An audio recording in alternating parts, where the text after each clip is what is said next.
billion of years ago, before the first trees swayed in the wind, before the first dinosaurs thundered across the land, before even the tiniest fish swam in the oceans. Our planet was a completely alien world. The continents we know today did not exist. The sky was choked with volcanic ash, the seas boiled with heat from a restless earth, and the air carried almost no oxygen. And yet, in this hostile, unimaginable environment, something happened, something so small, so fragile, and yet so powerful, that it would become the very foundation of every life form that has ever existed, including you. Buried deep within layers of ancient rock, hidden from the eyes of humanity for billions of years, lies a silent witness to our planet's earliest chapter. A fossil, not of a dinosaur, not of a plant, not of any creature you might recognize, but of life's very first spark. It is older than the tallest mountains, older than the deepest oceans, older even than the moon's face we gaze upon every night. When scientists first uncovered it, they were holding in their hands something that had survived unimaginable cataclysms, asteroid impacts, ice ages, continental collisions, and the slow grinding of time itself. And as they looked closer, they realized this was more than just a rock. It was a message from a world we could barely imagine, a message telling us that life is far more ancient, more resilient, and more miraculous than we ever dared to believe. But the journey to uncover this fossil's story is not just about science, it is about understanding our own existence. Because if we can find the very first traces of life, maybe, just maybe, we can uncover the secrets of where we came from, and perhaps even where we are going. Today, we will travel across deserts, dive into the oldest seas, and descend into the darkest mines on Earth. We will meet the scientists who have dedicated their lives to unlocking the past, and we will face mysteries that even the most advanced technology cannot yet explain. This is the story of the oldest fossil on Earth. Before we begin this extraordinary journey through time, make sure you subscribe to our channel and turn on notifications, because the secrets we are about to uncover will change the way you see our planet forever. And trust me, you don't want to miss what's coming next.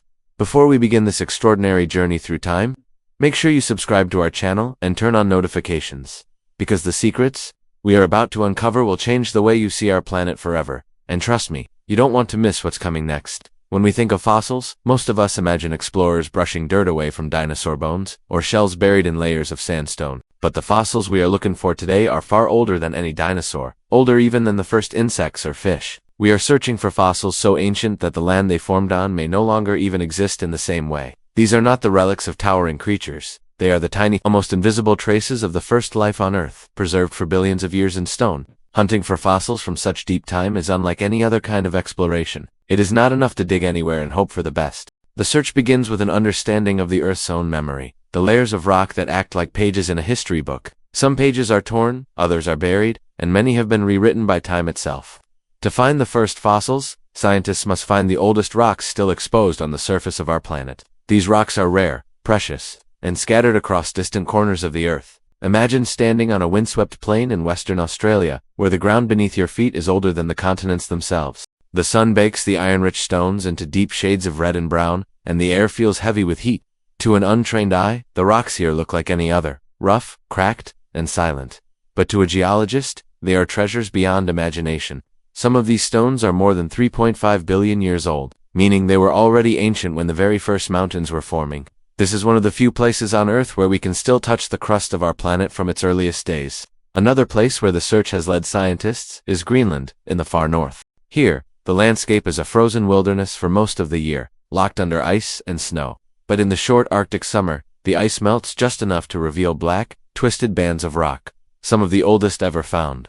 These rocks have survived countless ice ages, earthquakes, and even the shifting of continents. To stand here is to stand in the presence of Earth's original skin, scarred but unbroken, carrying secrets older than life itself.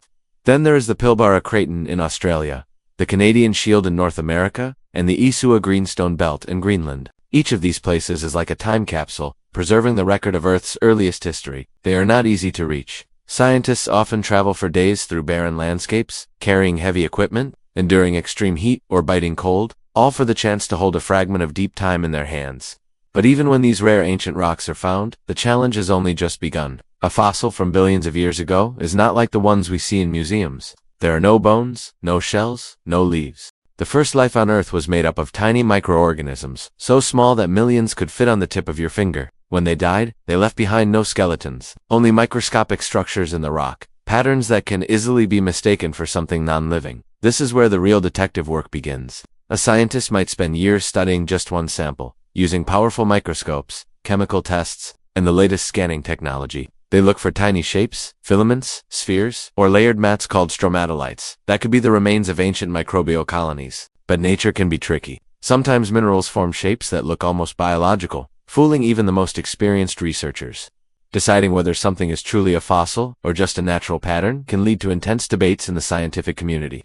The search is made even harder by the fact that the Earth is constantly changing. Over billions of years, entire mountain ranges have risen and worn away, oceans have opened and closed, and continents have drifted across the globe. Rocks that once lay at the bottom of ancient seas have been buried miles underground, heated and squeezed until any trace of life they once held has been erased. This means that the oldest fossils are incredibly rare, because time itself has been their greatest enemy. And yet, against all odds, they still exist. Sometimes they appear as faint, dark lines running through a pale slab of stone. Sometimes they take the form of strange, rounded mounds rising from ancient seabeds, the preserved shapes of microbial mats that once covered the shorelines of primeval oceans. Each discovery feels almost miraculous, a whisper from the very dawn of life. Finding such a fossil is not just about science, it is about connection. When a researcher holds a rock containing a fossilized microbe from 3.5 billion years ago, they are holding the ancestor of every living thing that has ever existed. These tiny life forms are part of the chain that leads directly to us. Without them, there would be no forests, no animals, no humans. They are the beginning of our story. But the work is far from easy. Scientists often return from field expeditions empty-handed, their weeks of effort yielding nothing but dust and fatigue. The weather can turn against them, destroying carefully set up equipment. Remote locations mean limited supplies, and every step must be taken with care. One mistake, and years of planning could be lost. Yet they return, again and again, driven by the knowledge that the next rock they split open might hold the oldest life ever seen. In the end, the search for the oldest fossil is a test of patience, skill, and faith. It is the belief that even in the vast ancient silence of stone, the whispers of life are still there, waiting for someone to listen. And when those whispers are finally heard, they tell us a story not just of survival, but of the incredible journey life has taken to get from a microscopic speck in a hostile world to the vibrant living planet we know today. Close your eyes for a moment and try to imagine the Earth, not as it is today, with blue oceans and green continents, but as it was billions of years ago, the world before life. The world before the very idea of breathing. The Earth was young then, only a fraction of its current age, but it was already a place of power and violence. Its face was nothing like the familiar globe we know. The sky above was not the calm blue we see today. It was a dark, murky haze, heavy with poisonous gases. Thick clouds of volcanic ash blotted out the sun, casting strange copper-colored light across the land. Lightning crackled constantly in the atmosphere, striking the ground with blinding flashes that shook the air. There was no oxygen to breathe, no soft breeze to carry scents of flowers or rain. The very air itself was deadly to anything we would call life today. Beneath this alien sky, the land was raw and unshaped. There were no fields, no forests, no rolling hills. The continents we know had not yet formed. Instead, the surface was broken into smaller, unstable fragments of crust, shifting and grinding against each other. Volcanoes erupted without warning, spewing rivers of molten rock across the barren ground. Lava hissed and steamed as it met water, creating clouds of choking vapor. Earthquakes tore through the landscape, shaking mountains before they even had a chance to stand tall. And yet, even in this chaos, there was beauty, the kind of beauty found in creation itself. The ground glittered with newly formed minerals. The seas, though dangerous, shimmered under the dim light, their surfaces alive with reflections of a restless sky. The air, thick with particles, caught the sunlight in strange ways, painting the horizon in shades of red, orange, and deep gold. This was a planet in the making, still deciding what it would become. The oceans of that time were unlike any we know today. They were hot, not from the sun, but from the constant heat of the young Earth's interior. Hydrothermal vents on the ocean floor spewed jets of mineral-rich water into the depths, creating strange chemical soups. The seas were thick with dissolved metals, giving them a greenish or even rusty tint. These waters were not the gentle cradles of modern marine life. They were unpredictable, boiling in some places, frozen in others, and laced with chemicals that could kill most forms of life we know now. There were no coral reefs, no schools of fish, no graceful whales. The oceans were empty of movement except for the churning of tides and the occasional collapse of cliffs into the water. Waves crashed against jagged coastlines of black volcanic rock, sending up sprays of salty mist into the lifeless air. Beneath the surface, the seabed was a rugged alien world of cracks, vents, and ridges, still growing and shifting as the Earth's crust adjusted to its new shape. The atmosphere above these seas was thick with carbon dioxide, methane, ammonia, and other gases released by constant volcanic eruptions. Without oxygen, the air would have been unbreathable to us. But to the first life, which had yet to emerge, It was a potential playground of chemistry. Lightning and ultraviolet light from the young sun bombarded this atmosphere, triggering reactions that may have produced the basic building blocks of life itself. Day and night were different too. The young Earth spun faster, making days shorter, perhaps only 18 hours long. The moon hung closer in the sky, appearing much larger, and pulling the tides into massive sweeping movements. These tides may have been more powerful than any storm we can imagine today, flooding and retreating with a rhythm that shaped the coastlines and stirred the chemical soup of the oceans. On land, if we can even call it land, the surface was mostly bare rock. There was no soil, because soil is made from the remains of plants and animals, and neither yet existed. Rivers of lava carved their paths through the landscape, hardening into jagged formations that would last for millions of years. Occasionally, rain would fall, but it was not the clean, fresh rain we know. It was acidic, carrying minerals and chemicals from the sky to the ground. Despite the harshness, there were places where conditions began to stabilize. In shallow coastal pools, heated by the sun during the day and protected from the chaos of the open sea, chemistry began to work its quiet magic. Molecules collided, joined, and broke apart again, forming more complex structures. Perhaps in these pools, or near the warmth of deep-sea vents, the spark of life flickered for the first time. The Earth's crust, constantly shifting, opened cracks that let seawater seep deep underground.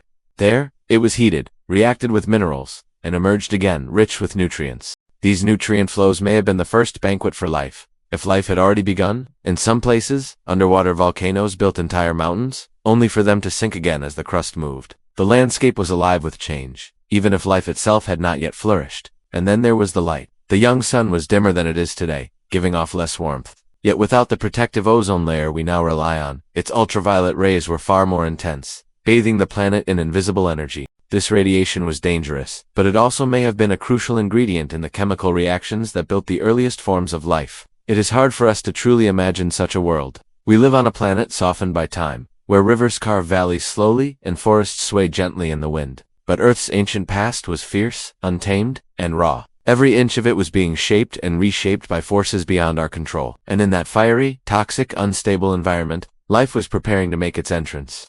This was the stage on which the oldest fossils would one day appear, tiny, fragile, and yet strong enough to survive the most violent chapter in our planet's history. They would emerge not in comfort, but in adversity.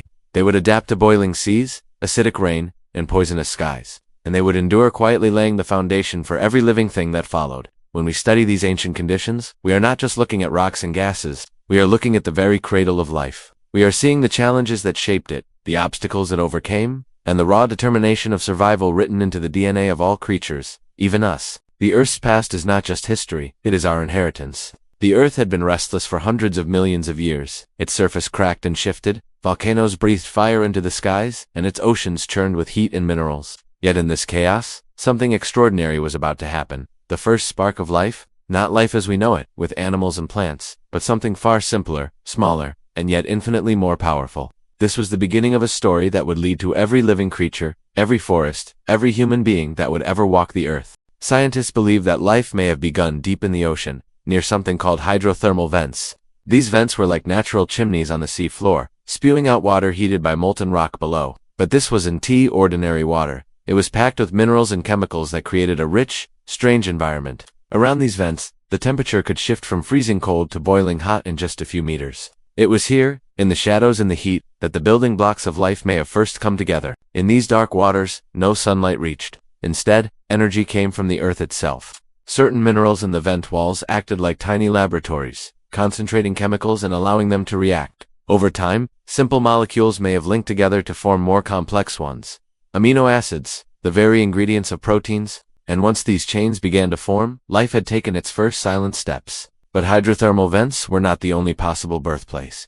Far above, along the young Earth's jagged shorelines, shallow tidal pools offered another kind of nursery. These pools, warmed by the sun during the day, became miniature worlds of chemical experimentation.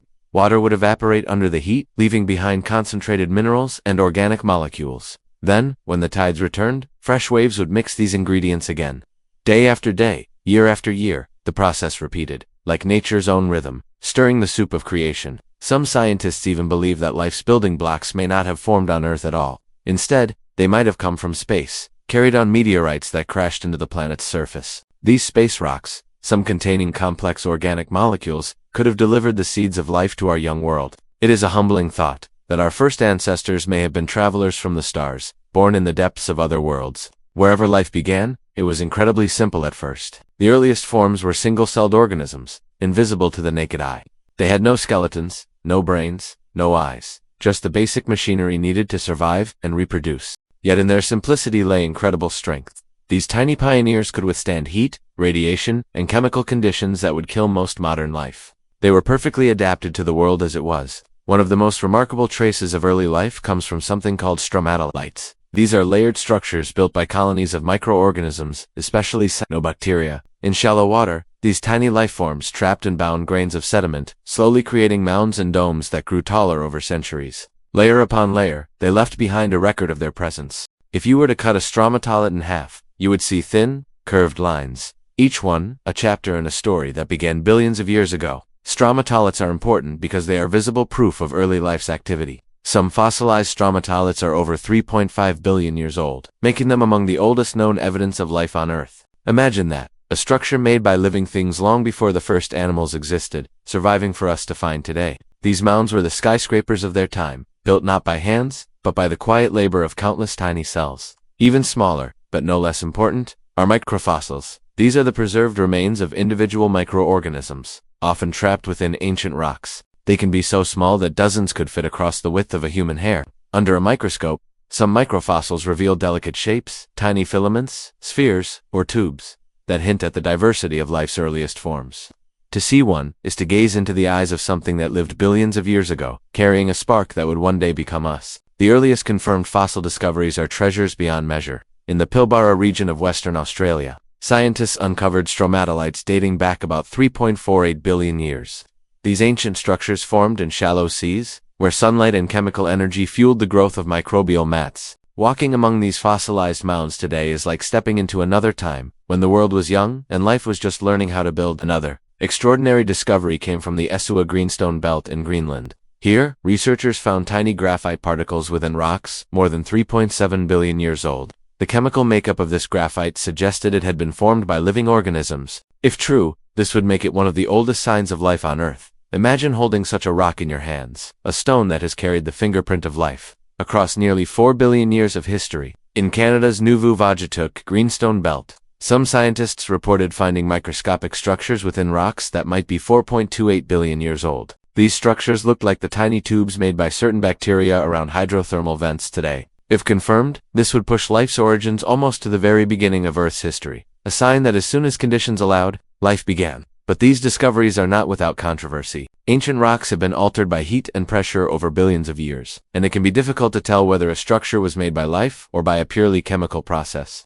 Scientists debate, test, and retest each finding, knowing that the answer could change our understanding of life's beginnings. The search for the oldest fossil is not just a matter of digging, it is a matter of proving, beyond doubt, that what we have found truly belonged to something alive. Still, every discovery brings us closer to understanding those first sparks, whether they came from deep-sea vents, tidal pools, or distant meteorites. The fact remains that life emerged in a world that was not welcoming. It found a way to survive in boiling seas, toxic air, and an ever-changing landscape. And from that fragile beginning, it would spread across the globe, evolving into the vast web of life we see today. When we look at a stromatolite or a microfossil, we are not just seeing stone, we are looking at the oldest family album in existence, one where the first photograph is a blur of shapes, yet every image after is built upon it. Without these first sparks, there would be no trees, no birds, no people to wonder about where we came from. They are the first chapter of our story, written not in ink, but in the language of survival. And so, the search continues. Each rock split open is a chance to meet our oldest relatives.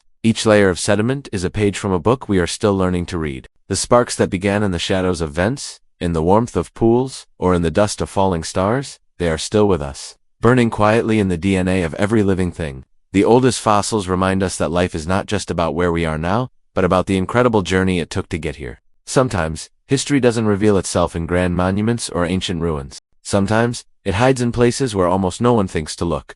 Places so quiet, so remote, that only the most determined explorers ever set foot there. That was exactly the case with the oldest fossil ever found on Earth. It wasn't discovered in a famous museum dig site, nor in the bones of a giant prehistoric creature. Instead, it was found in an unassuming piece of rock that had been lying in the same place for billions of years, holding a secret older than mountains, older than continents, older even than the moon's familiar face. The year was 2017, and the location was a wind-swept, remote stretch of the Nouveau-Jatouk Greenstone Belt in Quebec, Canada. To most people, the landscape might seem empty, a mix of rocky outcrops, patches of moss, and endless sky. But to geologists, this region is like stepping back in time. The rocks here are some of the oldest ever discovered on Earth, dating back over 4 billion years. For the scientists who came here, this was not just a field trip. It was a chance to peer into the very first moments of life on our planet. The team that made the discovery was led by geobiologist Dr. Matthew Dodd and his colleagues from University College London, working alongside Canadian researchers. Their goal was ambitious: to search for traces of the earliest known life, preserved in some of the oldest rocks still accessible on Earth's surface. To do this, they had two brave, harsh conditions: long hikes over uneven terrain, unpredictable weather, and the mental weight of knowing they were handling pieces of the planet's first crust. Each rock sample they collected had to be treated with care. These were not just stones, they were time capsules, carrying the chemical and physical fingerprints of ancient Earth. Every fragment was cataloged, labeled, and stored so it could be studied in the laboratory with the most sensitive equipment available. The scientists knew that what they were searching for would be invisible to the naked eye, hidden within the mineral structures themselves. After months of analysis, they found something extraordinary. Inside the rocks, locked in mineral deposits of quartz and jasper, were tiny, filament-like structures, some only a fraction of the width of a human hair. These delicate shapes looked remarkably like the microscopic tubes and filaments produced by certain bacteria today, especially those living near hydrothermal vents on the ocean floor. The researchers were stunned. Some researchers agreed that the structures were likely biological, pointing out their similarities to known microbe-made formations. Others urged caution, noting that non-biological processes can sometimes produce shapes that mimic life. The debate continues today, but whether the Nouveau-Jatouk fossils are 3.77 or 4.28 billion years old, they are still among the most ancient evidence of life ever found. What makes them so remarkable is not just their age, but their message. They tell us that life is resilient beyond imagination. It doesn't wait for perfect conditions. It pushes forward in boiling seas, in toxic air, in the shadows of hydrothermal vents. It adapts, survives, and leaves its mark. Even if that mark is so small we need the most powerful microscopes to see it. Holding one of these fossil-bearing rocks is like holding the opening page of the Earth's biography. It is a reminder that our story did not begin with humans, or animals, or even plants. It began with tiny, unseen organisms clinging to survival in a world that was far from gentle. And from those humble beginnings came everything we know and love today. As Dr. Dodd himself said, these discoveries suggest that life emerged on Earth at a time when our planet's surface was still hostile. If life can start in such an environment, it raises the possibility that it could also start on other planets with similar conditions. In other words, the oldest fossil ever found is more than a record of our past. It's a clue about our future, and a whisper from the universe that we may not be alone. Every great discovery in science walks a thin line between triumph and skepticism.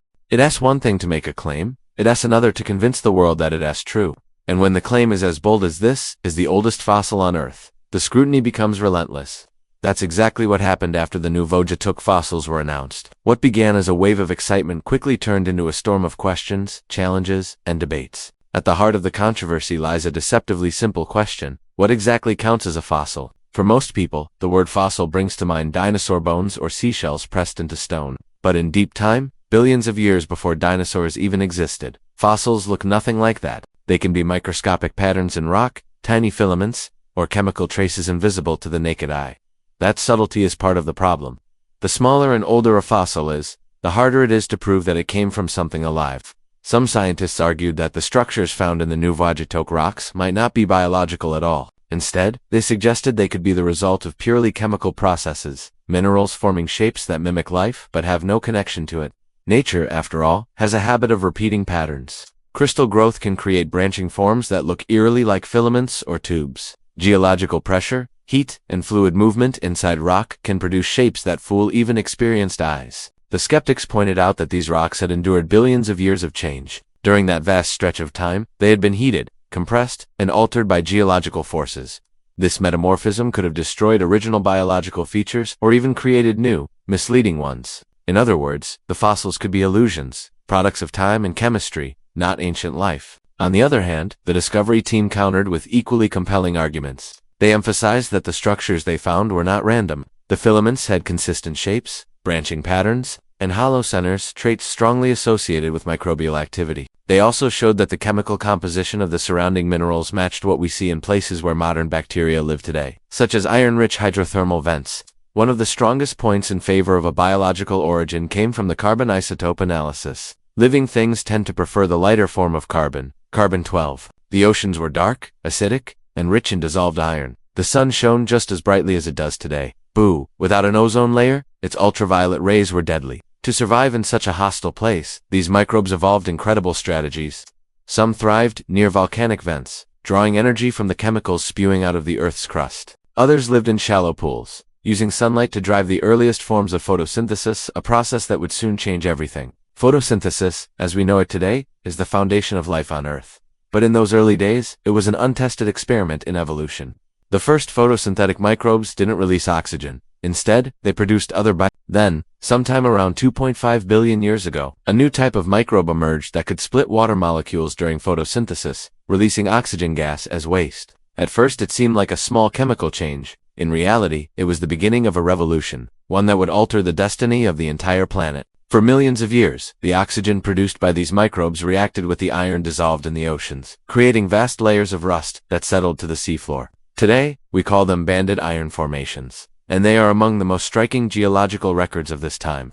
Eventually, the iron was used up, and oxygen began to accumulate in the atmosphere. This slow, steady buildup of oxygen would come to be known as the Great Oxidation Event. It was a turning point unlike any other in Earth's history. At first, the Great Oxidation Event was a catastrophe for much of the existing life. The microbes that had thrived in an oxygen-free world suddenly found themselves poisoned by this new gas. Oxygen is reactive. It damages delicate biological molecules. For countless species of ancient anaerobic microbes, it was a death sentence. In a cruel twist of fate, life itself had created a waste product that became deadly for the very organisms that had once ruled the Earth. Many of them went extinct, victims of the first global environmental crisis. But for other forms of life, oxygen was a gift. Some microbes evolved ways to use oxygen in their metabolism, unlocking far more energy than ever before. This extra energy allowed life to grow more complex.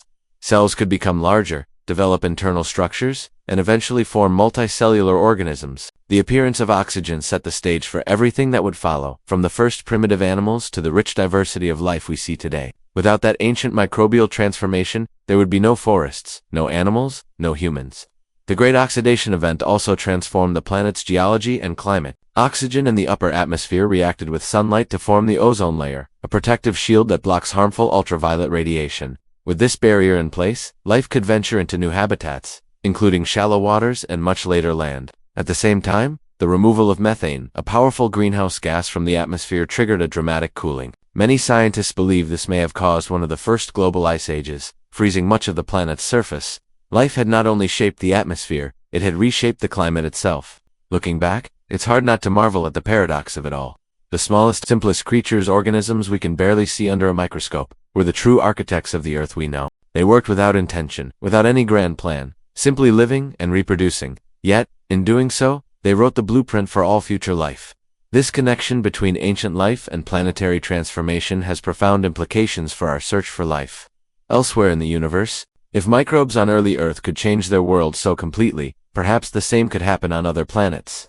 When astronomers search distant exoplanets for signs of life, one of the key indicators they look for is the presence of oxygen in the atmosphere. Oxygen alone doesn't prove life exists, but combined with other clues, it could be a strong hint that something is breathing, growing, and changing that world. Mars, for example, once had liquid water on its surface. If microbial life ever existed there, did it leave chemical fingerprints behind?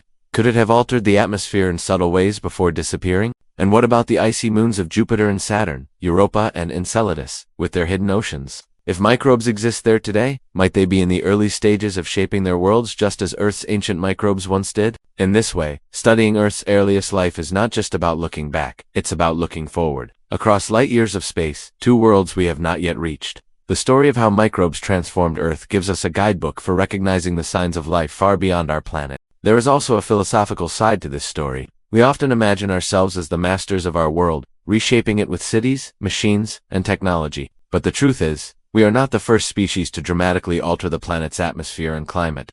That honor belongs to the humble microbes that lived billions of years ago. They were the original planetary engineers, and we are living in the world they created. Their legacy is written in stone, in the ancient layers of rust that lie buried beneath our feet. It is carried in the air we breathe with every breath, in the protective ozone above our heads, and in the complex web of life that exists only because they made oxygen possible. In a sense, every tree, every animal, every human being is a continuation of the work those microbes began. It's humbling to think that the most important chapter in Earth's transformation was written not by massive geological events or cosmic collisions, but by microscopic life that had no idea what it was doing. They remind us that even the smallest forces can have the largest impact, and that the story of our planet is as much a biological one as it is geological. The Great Oxidation Event may have been ancient history, but its consequences are all around us.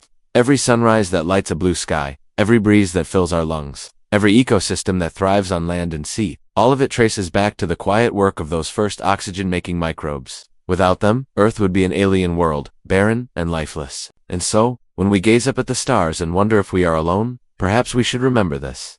Life doesn't just survive on a planet, it changes it. Slowly, invisibly, but irreversibly. The same could be happening on worlds we have yet to discover. Somewhere, in the darkness of space, there may be another planet where tiny organisms are unknowingly preparing the stage for future forests, oceans, and civilizations. Just as ours once did. When scientists peer through microscopes at the oldest fossils on Earth, they aren't just looking back in time, they're looking outward into the cosmos. Those tiny, ancient remains, trapped in stone for billions of years, hold clues that stretch far beyond our planet. They are not only a record of what happened here, but a potential roadmap for finding life elsewhere. The story they tell is both scientific and deeply human, a reminder that in our quest to understand the universe, we must first understand where we came from. The first thing these fossils teach us is that life can begin and thrive in conditions we would once have called impossible. The earliest microbial fossils were born in an Earth without oxygen, bathed in toxic gases, bombarded by ultraviolet radiation, and shaken constantly by volcanic eruptions. And yet, in the darkness of deep-sea vents, in shallow tidal pools, or even inside cracks in rocks, life found a way. This is more than a historical fact. It is a statement about the resilience of life itself. If life could emerge here, under those conditions, why not elsewhere? This is why scientists searching for life on Mars are so fascinated by ancient Earth. Mars, billions of years ago, was not the frozen desert we see today. Evidence from rovers like Curiosity and Perseverance suggests it once had rivers, lakes, and perhaps even a northern ocean. Its air was thicker, its climate milder. In other words, for a time, Mars may have been much more like early Earth than modern Earth. If life appeared here under harsh conditions, then perhaps, in some quiet Martian lake bed, it could have appeared there too. The discovery of the oldest Earth fossils also changes how we think about time in the universe. For a long time, many assumed life took billions of years to appear after a planet formed. But the evidence from Earth's ancient rocks tells a different story. Life began surprisingly quickly, perhaps within just a few 100 million years after the planet cooled enough for liquid water to exist. This means that given the right conditions, life might start sooner and more often than we once believed. The spark of biology could be a natural, almost inevitable outcome of chemistry. That leads us to a profound question. If life begins so easily, why haven't we found it elsewhere yet? This is known as the Fermi paradox. The puzzle of why a universe that seems so friendly to life appears, at least so far, to be silent. One possible answer is that microbial life might be common, but complex life is rare. On Earth, for almost 2 billion years, the only life was microscopic. Maybe the galaxy is full of planets covered in microbes, quietly shaping their worlds, but not yet producing anything we'd call civilization. The oldest fossils also remind us that life doesn't need perfect conditions to survive. On Earth, microbes have been found living in boiling hot springs, in Antarctic ice, deep underground, in complete darkness, and even inside rocks. These extremophiles are living proof that life can exist in places we once thought were sterile. So when scientists look at Europa, the icy moon of Jupiter, or Enceladus, a moon of Saturn with plumes of water shooting into space, they see possibilities. Both worlds are frozen on the outside, but inside, they hide vast oceans warmed by the pull and squeeze of their planet's gravity. If microbes can survive in the crushing depths of Earth's oceans near hydrothermal vents, why not there? The building blocks of life, amino acids, sugars, and other organic molecules have been found not only on Earth, but also in meteorites and in the icy tails of comets. This tells us that the chemistry of life is not unique to our planet, it is universal. Wherever carbon, water, and energy come together, the recipe for life might be ready to cook. The fossils of early Earth are like a finished dish. They show us what the recipe can create, and they encourage us to look for kitchens in the stars. Philosophically, these fossils challenge our sense of uniqueness. For much of human history, we believed we were at the center of everything, the center of the universe, the pinnacle of creation. Then we learned the Earth orbits the sun. The sun is just one of hundreds of billions of stars in our galaxy, and our galaxy is just one among trillions. Now, ancient fossils whisper another humbling truth. The story of life is not special to us. It may be a story the universe tells over and over, on countless worlds, in countless ways. And yet, the question remains, are we alone? It is both the simplest and the most haunting question humanity has ever asked. If these fossils tell us that life is common, then somewhere, perhaps not far away in cosmic terms, another civilization might be staring at their night sky, wondering the same thing about us. Or perhaps life is everywhere, but intelligent, communicative life is so rare that we are truly one of a kind, the only eyes the universe has to look back at itself. If we do find life elsewhere, even just microbial life, it will be one of the most profound discoveries in history. Imagine a rover on Mars digging into the red soil and finding the fossilized remains of ancient bacteria, or a probe diving through the icy crust of Europa and detecting living microbes in its hidden ocean. In that moment, we would know. Life is not a miracle confined to Earth. It is a cosmic phenomenon. We would no longer be an isolated island in a sea of lifeless worlds. But perhaps the deeper lesson these fossils give us is about fragility. The early microbes that shaped our planet survived for billions of years, but they also faced extinction many times over. Our own existence depends on an unbroken chain of survival stretching back to those first cells. Break any link in that chain, and we wouldn't be here. This is a sobering reminder that while life may be resilient, it is also vulnerable to climate change, to asteroid impacts, to the slow shifts of planets and stars. When scientists hold a piece of ancient rock with a fossil inside, they are holding both a key to the past and a mirror for the future. Those tiny shapes, carved in stone, tell us how life began, how it endured, and how it transformed a world. They tell us that if we search the stars with open eyes, we might find others like us, not in form, but in origin. And they remind us that our planet is not just our home, but part of a vast, interconnected web of possibilities. We live in a time when technology allows us to test these ideas. Telescopes scan distant exoplanets for traces of oxygen or methane, possible signs of life. Spacecraft roam the surfaces of Mars, study the clouds of Venus, and fly past the icy moons of the outer solar system. Each mission carries with it the same unspoken hope, that somewhere, somehow, we will find another story like the one told by Earth's oldest fossils. Until that day comes, we are left with the knowledge we have, that life arose here against the odds, and that its earliest traces are written in stone. These fossils are more than scientific curiosities. They are cosmic messengers, whispering across billions of years that life is possible, that it endures, and that it might be waiting for us beyond the next star. The universe is vast, older than we can truly imagine, and full of mysteries still untouched by human hands. But in the layered rocks of ancient Earth, we have found something extraordinary, proof that life can take root, grow, and change a world forever. And that, perhaps, is the most important lesson of all, because if it happened here, it could happen anywhere. The story of the oldest fossils on Earth is not just about the past, it is also about our responsibility in the present. These fossils are the closest thing we have to a time machine, taking us billions of years back to the dawn of life. They are fragile, irreplaceable records of where we came from. But they are also under threat, and if we are not careful, the forces of human industry and a changing climate could erase them before we've even finished reading their story. Once they are gone, they will be gone forever. Imagine holding in your hands a rock that contains the imprint of life from 3.5 billion years ago. That rock has survived meteor impacts, ice ages, shifting continents, and volcanic eruptions. It has been through everything the Earth could throw at it. And yet, in just a few hours of human activity, it could be destroyed by a mining drill or crushed under heavy machinery. These fossils have lasted almost since the birth of our planet, but now their greatest danger comes not from nature, but from us.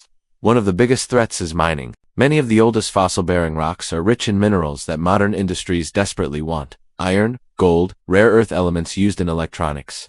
Two companies seeking profit. These ancient stone layers are not priceless time capsules. They are raw materials to be extracted. In the rush to feed our global appetite for technology, vast areas of ancient rock can be blasted apart, ground up, and smelted, leaving nothing but dust where once there were fossils older than the dinosaurs. Another growing danger comes from climate change. In polar regions and high-altitude mountain ranges, ancient rock formations have been locked away under ice for millions of years. But as temperatures rise, glaciers and permafrost are melting at an unprecedented rate, exposing fossil-rich rocks to the open air. At first, this might seem like a good thing, more fossils becoming accessible for study. But there's a problem. Exposure also means erosion. When ice retreats too quickly, it can leave these delicate fossils vulnerable to wind, water, and chemical weathering. They can crumble to dust in just a few seasons, erasing secrets that took eons to form. There's also the human factor when climate change exposes these sites. Once ancient formations become visible, they can attract collectors, adventurers, and even black market fossil hunters.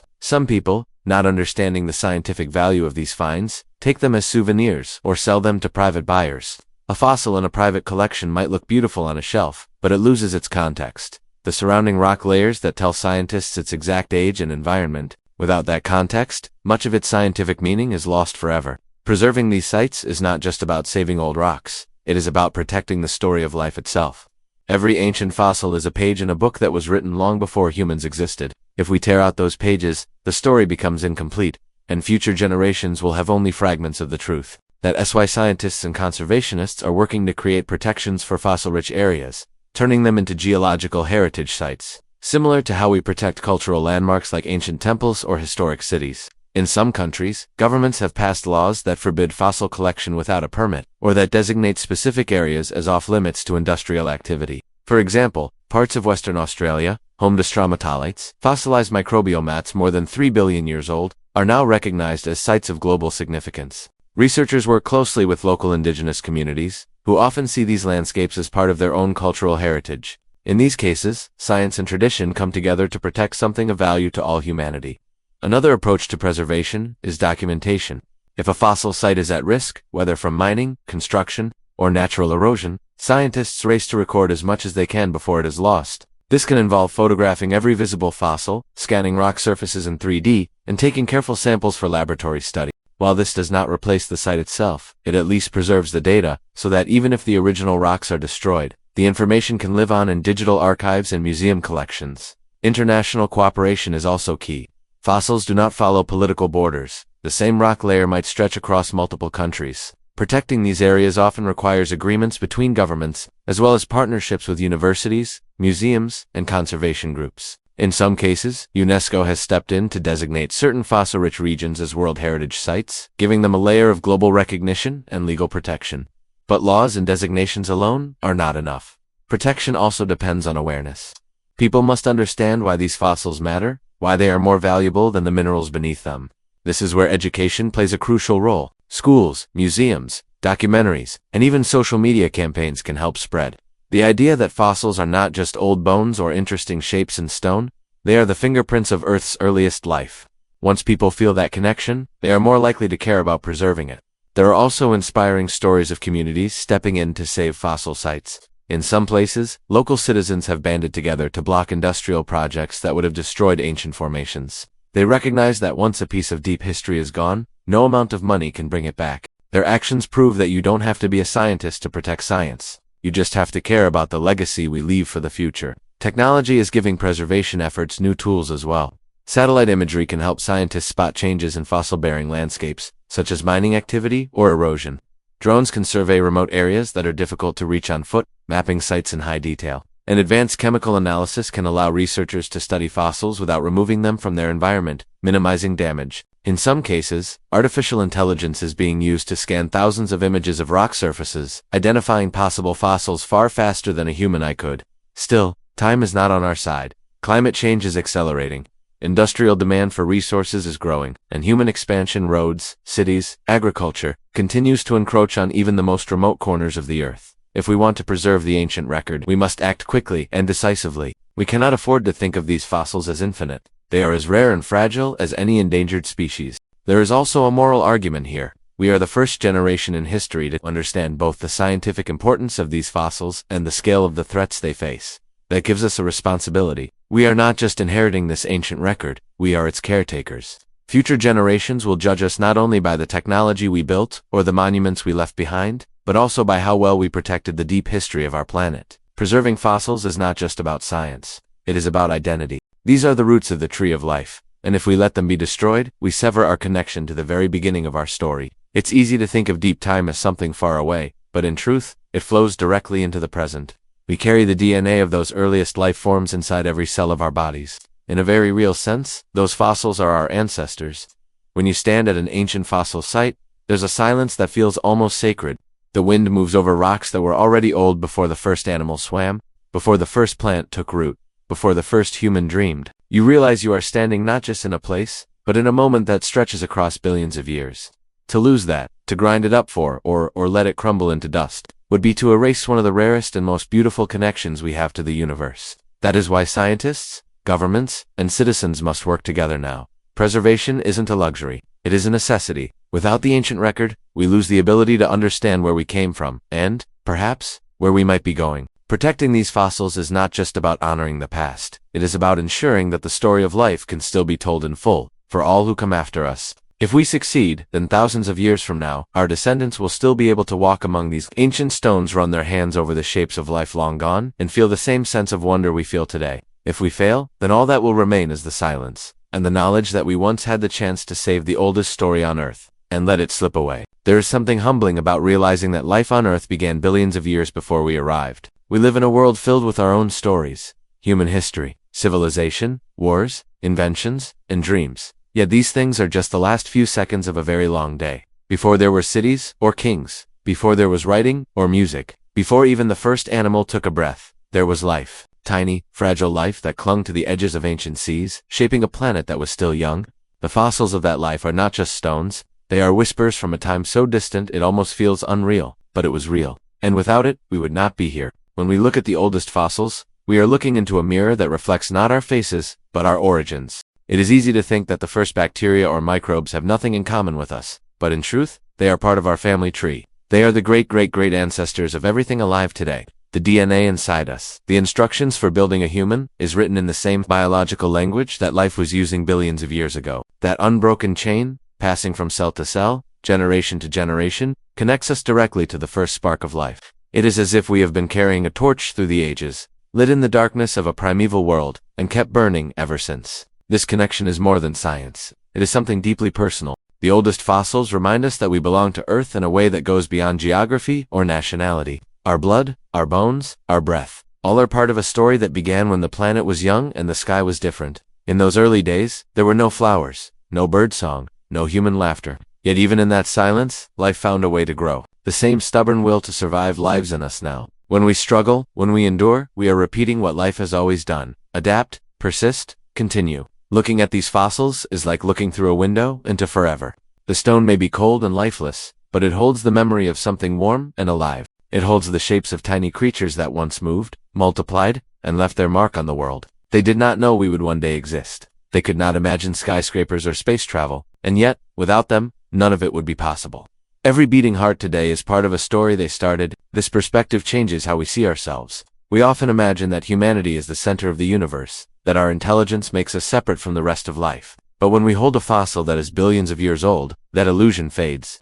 We see ourselves for what we truly are. A new chapter in a book that began long before we arrived. The first life on Earth had no eyes, no ears, no voice. And yet it spoke through its survival, telling the universe, I am here.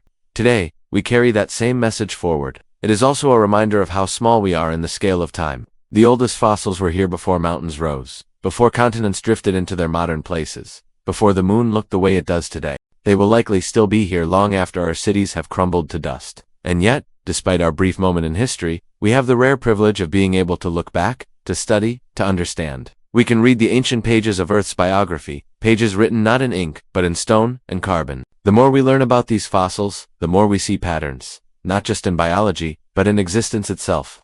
Life begins, struggles, changes, and survives. It faces challenges, disasters, and mass extinctions. And yet, again and again, it rises. We are living proof of that resilience. We are the latest expression of life's endless creativity, built upon a foundation that is billions of years old. To understand that is to feel awe, and also responsibility. For if life's story is a long, unbroken thread, then we are holding it in our hands now. What we do will decide how the next chapters are written. Will we protect the planet that nurtured us? Will we preserve the ancient records so future generations can know their origins? Or will we let short-term needs blind us to the treasures of deep time? The fossils cannot speak for themselves. They rely on us to be their voice. And in a way, they are not just telling us about the past. They are pointing us toward the future. When scientists study the earliest life on Earth, they also learn what life might look like on other worlds. If life could begin here, in oceans filled with chemicals under a young, violent sky, perhaps it could begin elsewhere too. Every fossil becomes a clue in the search for life beyond our planet. Each one whispers that we may not be alone, that somewhere, across the gulf of space, other stories may be unfolding. Other chains of life carrying their own torches forward. But even if we never find life elsewhere, the life we have here is enough to fill us with wonder.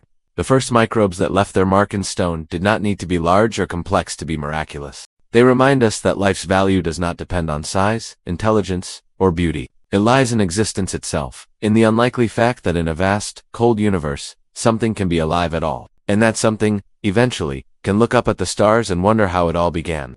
Standing in front of the oldest fossils, you cannot help but feel a sense of reverence. You are looking at the oldest known faces in the family album of life. Even if they are just tiny impressions in rock, they do not look back at you, but their presence is powerful. They survived everything the planet threw at them. They endured time itself, and now, after billions of years, they have been found by creatures who can understand what they are. That is a meeting across an almost unimaginable distance, a handshake between the dawn of life and the present day.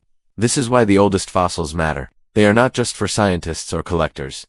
They are for all of us, because they tell a story that belongs to all of us. A story that began in darkness, was something so small it could barely be seen, and grew into forests, oceans, animals, and eventually us. We are not separate from that story. We are not the end of it. We are simply the current chapter, living our part before passing the thread along to whatever comes next. So, as we close this journey into the deep past, remember this. The first life on Earth was not just the beginning of biology, it was the beginning of us. We are made of the same matter, driven by the same survival, shaped by the same forces that shaped them. We carry their legacy in our cells, in our breath, in the very structure of our being. To forget that would be to forget ourselves. And maybe that is the real gift of the oldest fossils, not that they tell us where life began, but that they remind us how extraordinary it is to be alive now. Against impossible odds, through billions of years, through disasters and extinctions, life has kept going until it reached this moment. This moment where you are here, breathing, thinking, listening to the echoes of the first life ever to walk this planet. That is a miracle worth protecting. That is a miracle worth remembering. And if we can hold on to that sense of wonder, that awareness of our place in a story stretching back to the very beginning, then perhaps we will be worthy caretakers of the next chapters. The window into forever is open. What we see there is not just the past, it is the reflection of our own existence and the endless possibility of what is still to come.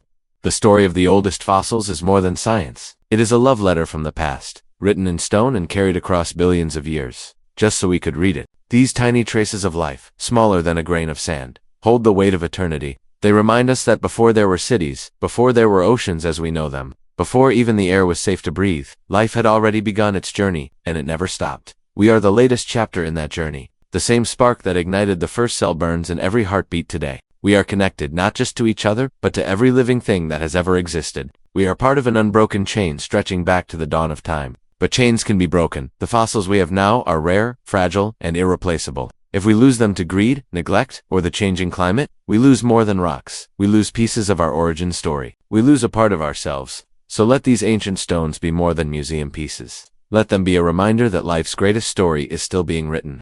That every breath we take is a continuation of something miraculous. That we have a duty to protect the planet that made us, so that billions of years from now, life's thread will still be unbroken. As you leave this story behind, carry its truth with you. We are not alone in time. We are surrounded by the echoes of lives long gone, yet still with us in every cell. The window into forever is open, and when you look through it, you are looking at yourself. And if that doesn't fill you with wonder, nothing ever will. If this journey into Earth's first heartbeat has moved you, don't let it end here. Subscribe to our channel and ring the bell, so together we can keep exploring the secrets written in stone, whispered by the stars, and hidden in the deep places of our world. Because the next story might just change everything you thought you knew.